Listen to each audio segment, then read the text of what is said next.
How's it going, everybody? Today we're going to be talking all about how to get more likes and more followers on Instagram. Before we start, remember to leave a like, subscribe, and hit the notification bell for more. Instagram is something I know a lot about. I have been a social media manager for many years for various companies, and this is something that I can really speak on. Now, number one, you want to post high quality content, share visually appealing images and videos that reflect your brand or personality. That's number one, okay? You want to be consistent.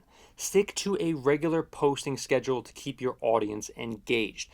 Now, what you want to do is you really want to have something that is very searchable, whether it's with using hashtags, that are very relevant to the certain topic that you're posting, or or whatever. Like, research and use popular hashtags in your niche to increase discoverability. And a big thing that really promotes, your social media, are those great hashtags and also great imagery. You really want to have that high engagement, okay? And also that leads me to my next point is you want to engage with your audience. Engaging with your audience is so key, okay? Leverage stories and reels. Use Instagram stories and reels to showcase more personal and engaging content. So leverage stories and reels. So yeah, as a lot of kids these days say, you don't want to be too desperate. You don't want to be too thirsty, as they say. Like, try to pick the best quality photos that you can and only post those to your actual to your Instagram on a post, and use the stories section to really promote the brand based off of just off of there, I would say. Now, don't get me wrong. If you're a musician, if you are someone who really wants to promote like different shows and whatnot, then it's kind of different. If you're like a big musician, then you want to you don't really care. You can just basically post whatever the heck you want. If you are like a model, or if you are someone who wants to or like a brand, this is a better example, is a brand, really. You don't want to be too desperate to kind of make the audience see your stuff over and over and over again when you post things. To your story, it's totally fine, but I found that the best engagement is building a following kind of upfront based off of a couple posts, here and there, possibly new, what do you call it? Like a new clothing line, like a new shoe that you just put out, and don't really put it down the audience's throat. You want to make it cool. You want to make it really, trendy. You don't want to just like bombard people just over and over and over again with the same crap. You don't want to do that.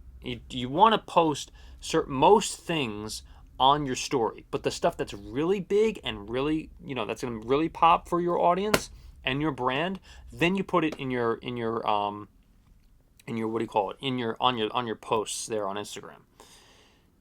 Reels is huge. Like, Reels is a gigantic advantage that you can have over other brands, because then not too many people are going to go on the Reels for other. I should say here. Let me backtrack.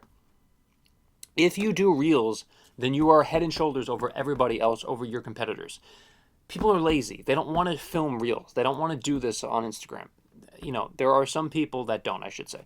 The people that do are the ones that get the most engagement by far, okay, as long as you follow these steps. Collaborate with others. Partner with influencers or brands to tap into their audience, which is, again, it's so underrated. People talk about this all the time, but they don't actually do it. They don't actually collaborate with other creators that are on Instagram that have a bigger following than you. If you do this, if you collaborate with a big singer, or if you collaborate with a big person, like a big influencer, then your brand on Instagram is going to pop overnight. essentially, as long as the brand, as long as the advertisement is it, as long as everything is done correctly. Okay, and that's a whole different video that I'm not even going to get into in this video here, but it's tremendous. So utilize insights, analyze your performance metrics to understand what content resonates, and adjust your strategy. Host giveaways or contests. Partner with encourage participation by offering prizes for following and engaging with your posts. It's huge, and you definitely want to do this, of course. Use Instagram ads if you want. Okay, it's not a must, but if you could, if you want to do this, if you really want to get a targeted audience, and you have the budget for this, which is key. If you're really, if you really have a big time budget, then you can always do Instagram ads by considering targeted ads to reach a wider audience. So stay authentic and engage genuinely with your audience, because if you're not genuine on Instagram, people will sniff that out in a second. They will sniff it out and they'll say, "Oh, I'm not buying this product. I'm not buying this or that," because if you're not genuine, people are not going to believe in the product. People are not going to believe that you're selling a good product to them, and they're probably not going to buy the product. It's probably just not going to happen for you. But yeah, that's just it's unfortunately just what the game is right now. Okay, partnering with influencers, hosting giveaways, leveraging stories and reels, posting high quality content, being consistent, using relevant hashtags. It's all key. Okay, so I want to make that very clear for here now. But and really, you want to be consistent also with your brand. You want to be consistent. Stick to a regular posting schedule to keep your audience engaged. That's tremendous. Okay, you really just want to be consistent with it. So that is the video for now. I really hope you learned something in this one, and I hope that you leave a like, subscribe, and hit the notification bell for more. Thank you so much for watching, everybody, and hopefully I will see you in the next video.